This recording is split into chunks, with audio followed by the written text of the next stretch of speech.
Hello दोस्तों, आप देख रहे हो हॉरर स्टोरी 2.2 चैनल पर मेरी कहानी मेरी जुबानी।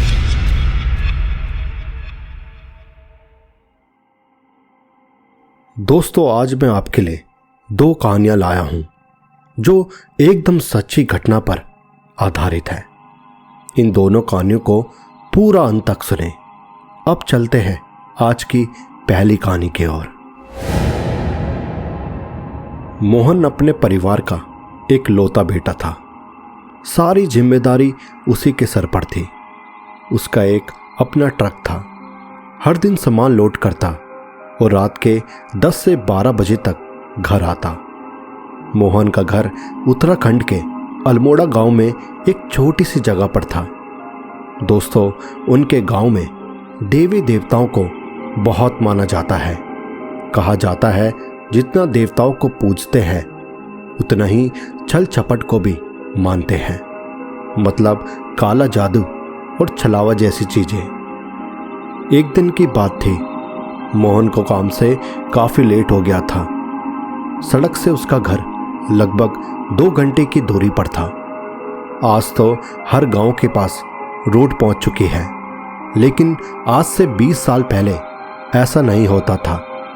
हर कोई पैदल ही घर जाता था और हर एक पहाड़ में 15 से 20 घर होते थे। अगर किसी को मदद भी चाहिए हो तो वो मिलना भी नामुमकिन होता था। उस दिन शायद अमावस की रात थी। मेरे हाथ में बस एक टॉर्च था। जितनी जगह उसकी रोशनी जा रही थी, उसके अलावा हर जगह अंधेरा पसरा हुआ था। जुगनुओं की आवाजें हर तरफ गूंज रही थी। उस रात मुझे कुछ ज्यादा ही देर हो चुकी थी। मैं अपनी धुन में हल्के हल्के कदमों से पहाड़ों की चढ़ाई चढ़ रहा था। मुझे आज भी अच्छे से याद है, मैंने पहले अपने कानों से एक धुन को सुना। वो धुन किसी ढोल की थी। मुझे ऐसा लगा हमारे गांव में शायद किसी के घर कोई पूजा हो, लेकिन मेरे मन में ये बात भी खटक रही थी। जिस जगह से वो धुन की आवाज सुनाई दे रही थी, उस जगह तो किसी का भी घर नहीं था। वो जगह घने वीरान जंगल के बीच में है, जहां बस दिन में औरतें गाय भैंसों के लिए चारा लेने जाती थी। लेकिन मैंने फिर भी देखना चाहा, आखिरकार क्या था वहां। जितना मैं पास जा रहा था, उतना उस ढोल की आवाज तेज होते जा रही थी। दोस्तों, सच कहूं, उस रात बेहद घना अंधेरा था। मेरे पैर मानो अपने आप कांप रहे थे। मेरी आंखें चारों दिशाओं में घूम रही थी।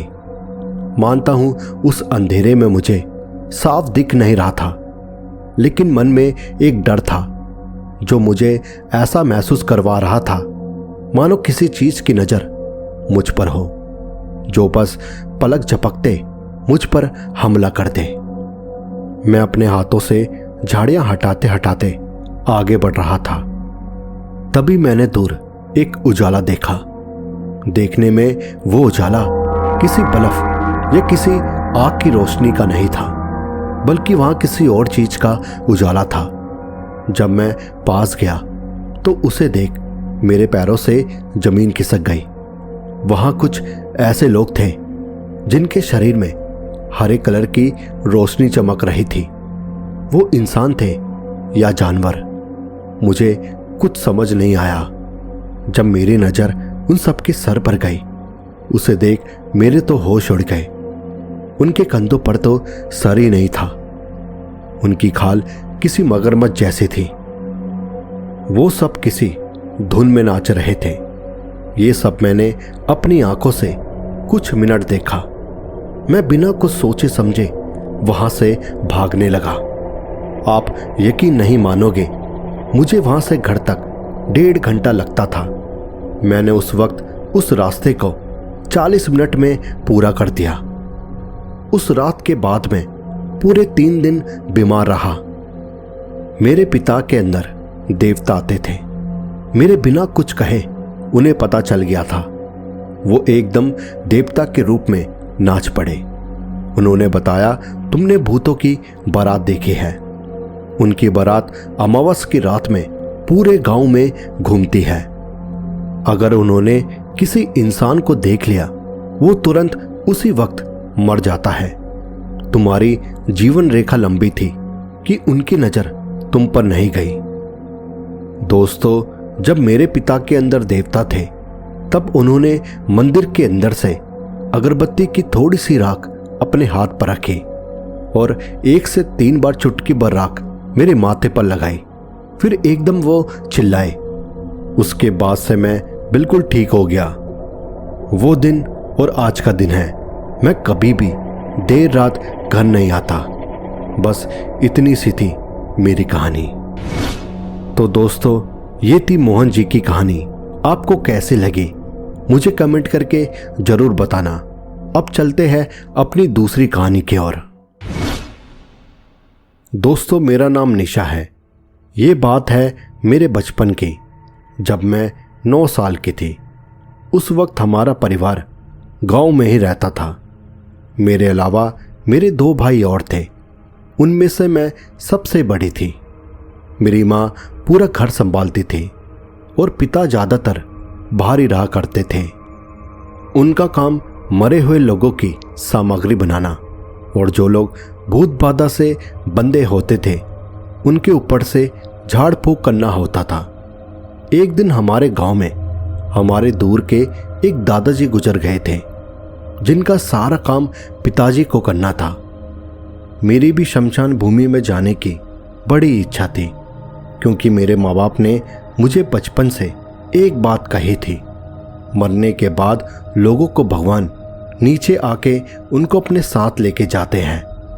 मेरे दिमाग में बस यही बात घूम रही थी। मैं उस वक्त बच्ची थी, इसलिए हर किसी की बात मुझे सच लगती। मैंने अपने माँ बाप की बात को इमेजिन करा और एक कहानी बना के अपने दिमाग में बसा ली। वैसे तो शमशान घाट पर बच्चों का जाना सही नहीं होता, और वो भी लड़की, उन्हें तो बिल्कुल मना होता है। मैं अपने पिता से जिद करने लगी। काफ़ी देर तक मनाने के बाद पिताजी मान गए, क्योंकि उस वक्त पिताजी हमारे गांव के सबसे बड़े पुजारी माने जाते थे। उनको लोग दूर दूर से बुलाने आते थे। अब बात थी उस दिन की, जिस दिन मुझसे एक बड़ी गलती हुई। दादाजी को घर से शमशान घाट ले जाया जा रहा था। हम लोग सब उनके पीछे पीछे चल रहे थे। उनके मरने पर सब लोग 5 के सिक्कों को हवा में उड़ा रहे थे। कहते हैं, जो इंसान 100 साल से ज़्यादा साल जीता है, इस खुशी में सब लोग उस इंसान को इज्जत देते हैं। हमें घर से शमशान भूमि पर जाते जाते 20 मिनट हो चुके थे। मैंने जैसे अंदर कदम रखा तो मुझे नीचे एक छोटे पत्थर के आकार की एक चमकती हुई चीज दिखी। उसकी चमक इतनी थी, मैं उसे उठाने के लिए मजबूर हो गई। हमको वहां पूरे 3 घंटे लगे। जब सब लोग घर वापस जा रहे थे, तब मैंने देखा जहां मेरे दादाजी का शव रखा हुआ था, उनके आसपास कुछ अजीब से लोग उनके सामने खड़े होते हुए दिखाई दिए। देखने में वो लोग मुझे जिंदा नहीं लगे। मैंने ये बात अपने पिता को नहीं बताई। घर आने पर पूरा दिन ठीक रहा। जब मैं रात को सोने वाली थी, मुझे मरे हुए लोगों के सपने आने लगे। कुछ देर बाद जब मैंने आंख खोली, वो सभी लोग मुझे मेरे सामने खड़े होते हुए दिखाई दिए। मैं एकदम से चिल्ला गई। मेरी आवाज से माँ मेरे पास आ गई। दोस्तों, मैं अपनी जिंदगी में कभी इतना नहीं डरी थी जो उस रात देखा। उसे देख मेरी दिल की धड़कनें तेज हो गई। उन सभी लोगों के हाथ पैर नहीं थे और किसी के चेहरे का मांस तो आधा अलग हो रखा था। मैं खूब रोई, लेकिन किसी को भी मैंने वो बात नहीं बताई कि शमशान घाट से मैं अकेले नहीं लौटी थी। कुछ था मेरे पास जिसे मैं अपने साथ लाई। दोस्तों, कुछ बातें तो मुझे उतनी याद नहीं है, लेकिन मेरे घर वाले बताते थे रात को मेरे कमरे से कई सारे लोगों की आवाजें आती थी और रात के समय लगभग 2 बजे के करीब मैं बिस्तर से उठती और जो रसोई में मिल जाए, वो कच्चा हो या बना, मैं उसे पूरा खा जाती। मैं उस वक्त पूरे 10 लोगों का खाना अकेले खा जाती थी।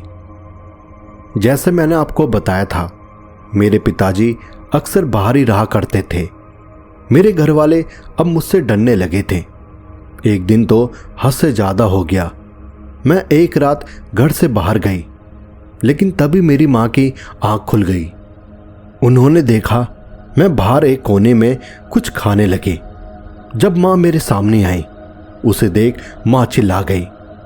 उन्होंने बताया मेरे हाथ में एक मरी हुई बिल्ली थी जिसे मैं खा रही थी। पूरा मुंह खून से लथपथ था। जब ये बात पिताजी को पता चली, वो तुरंत सब छोड़ छाड़ के घर आ गए।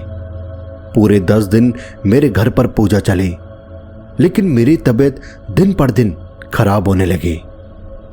मेरे पिताजी को एक बात याद आई।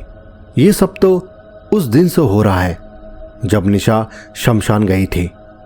फिर पिताजी ने मुझसे पूछा, क्या देखा तुमने वहां या कुछ मिला तुमको? मैंने बिना डरे पिताजी को वो चमकने वाली चीज दिखाई जिसे मैं वहां से लाई थी। पिताजी समझ गए थे ये चमत्कारी पत्थर है जिसमें काला जादू किया गया है।